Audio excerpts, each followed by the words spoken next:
Next, we have a presentation from Derek Smithy with the Edmond Land Conservancy to provide an update in the creation of a conservation easement on park property south of EC Hafer Park. Mr. Smithy.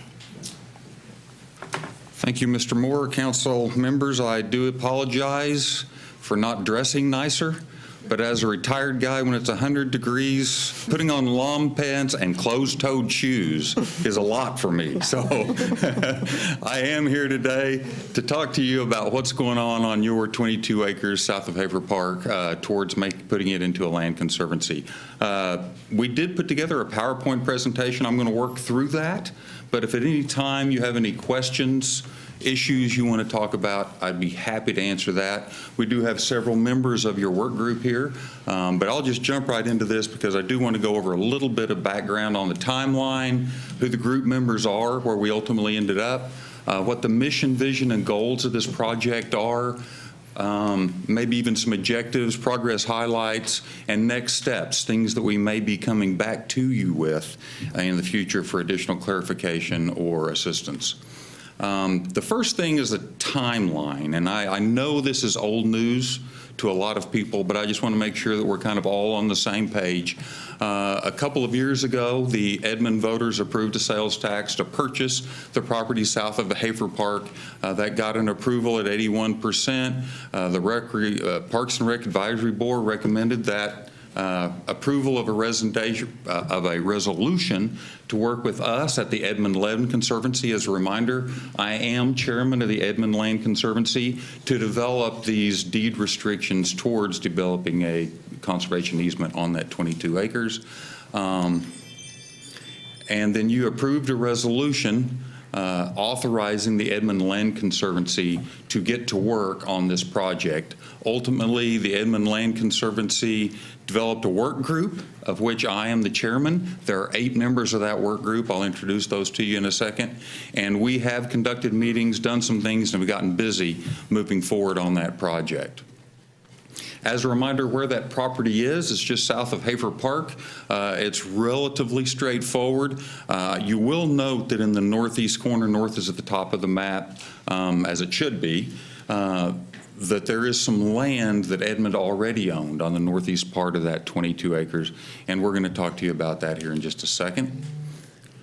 A lot of the mission, vision, and goals was pretty clearly lined out in the vote, the balloting of the vote, and in the resolution. And I kind of wanted to go over that a little bit, talking about coordinating with city, industry, and professionals to develop these recommendations, and we've done all of that.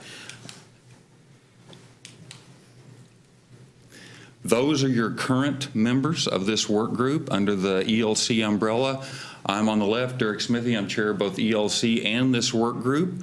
Barrett Matthews and Rand Phipps. Barrett is sitting here right now, have been involved with the Edmond Land Conservancy for over a decade, and they've got both institutional knowledge and professional experience on land use and legal matters regarding land use and titles. Ryan, sitting over here on the other side with the city of Edmond, is helping us be a liaison with the city. Taylor Hildenbrand is sitting here to my right behind me. He sits on the Parks and Rec Committee, and the Parks and Recreation Group assigned him, well, where he volunteered to work with us in the work group as we developed this plan. And I do want to interject, Ryan put this PowerPoint together. It's just my words, it's his work. So thank you, Ryan, for doing that. Chad King is a professor at UCO, and he's our ecological expert, and we turn to him for questions about wildlife, ecology, plants, and he's done historical work on trees in Hafer Park proper. Lydia is sitting here behind me. Lydia and Jacqueline de los Santos are citizens and neighbors in that adjoining area because we wanted to make sure we brought them into the decision-making process. The mission was pretty clearly lined out in the ballot, and essentially that's to create a conservation easement and establish a 22-acre natural area. I started saying people second, nature first. Hafer Park is kind of people first, nature second. We want this park to be nature first and people second. One of the first things we struggled with, and I'll point this out here in just a second, is we got tired of calling it that 22 acres. So one of the first things is, what's a working name for it? And we just kind of came up with the preserve. So that kind of captures the idea of what it should be. Ultimately, what it's called will be up to you, but the preserve seemed like a good working name, and it kind of envisions where we ultimately head. But we want to minimize the concrete footprint, the infrastructure. If the idea is nature first and people second, and utilizing the natural area around that area, natural characteristics of that area. We want to understand the unique site characteristics, and that's where Dr. King can help us a lot, because one of the requirements for this project will be to do an ecological assessment. You can't protect what you don't know you have. So we've got to figure out what is on that property. Are there endangered species? Are there environmental problems? What are invasive species that might need to be controlled? What are natural species that might be invasive, like eastern red cedar, that might need to be controlled? And we'll be doing that work over the next several months. Conducting community listening sessions. I'm going to talk about that here in just a second. Since all of Edmond citizenry voted on this project, and all of Edmond citizenry is paying for this project, we think it's only proper to reach out to them in an intentional way and share with them what we think should happen and get feedback from them on what they think should happen. And then final recommendations on what should happen on the property, site modifications that might be necessary, and finally, some actual language that might go into the conservation easement. So here are some highlights. The first one, the working title I mentioned, the preserve. Budget estimates, I understand that it's ultimately, we're going to have about $1.4 million based upon current projections to, I use the word advisedly, develop the park. It won't be development in the traditional sense, but it's got to be utilized in some capacity. And as you'll see, we're envisioning some trails and perhaps a bridge from Hafer Park into the preserve so that people can access some trails around that 22 acres. Topographical characteristics have been analyzed. We've done some site tours with the members of the work group.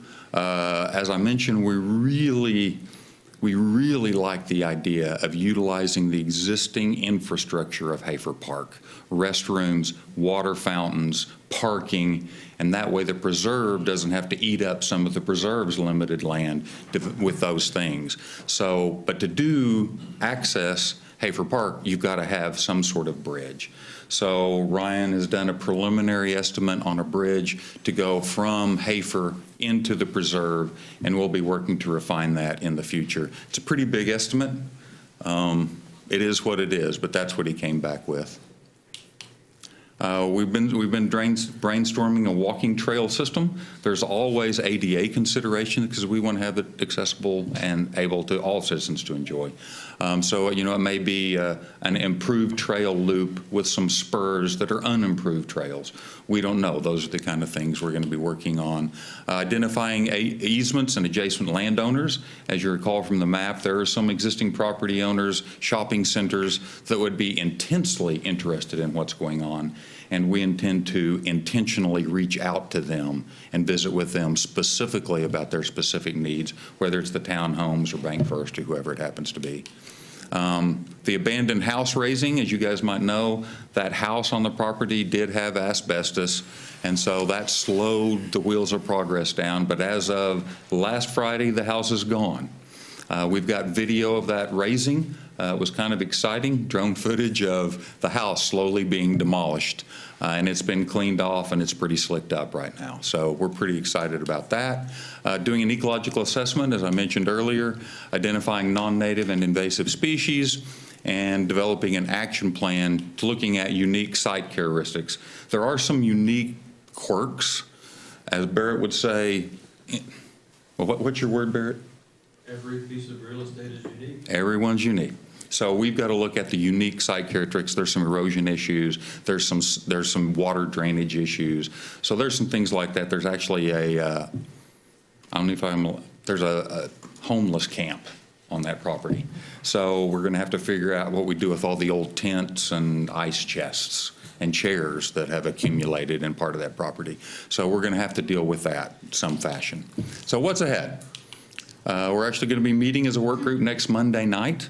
to start talking about what our next step will be. We're going to be meeting about monthly. We're going to need to, we believe at this stage, hire some sort of general contractor, a general park planner to help us through this process. They've got experience and expertise that could help us do the ecological assessment. That's required for a conservation easement. That's also good practice, so we're going to look at that.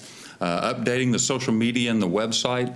We were talking about that with Lydia just now. So how are we going to work with social media and ELC? The drone footage of the house raising, we want to get that out there. We're going to update you again this fall. We'll come back in a few months, tell you what's going on, what's happened.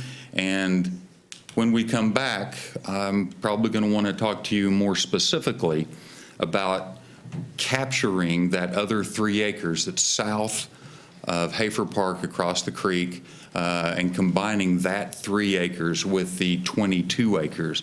So when the conservation easement goes into place on all the property south of the creek, just dealing with that as one big easement issue. So it would be on both of those properties. So I kind of want to talk to you about that, the potential of doing that, and then hiring and procuring a general contractor and hiring people to do the ecological assessment.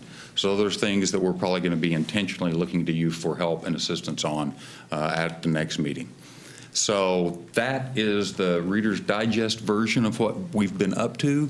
We're really excited to be getting this project underway.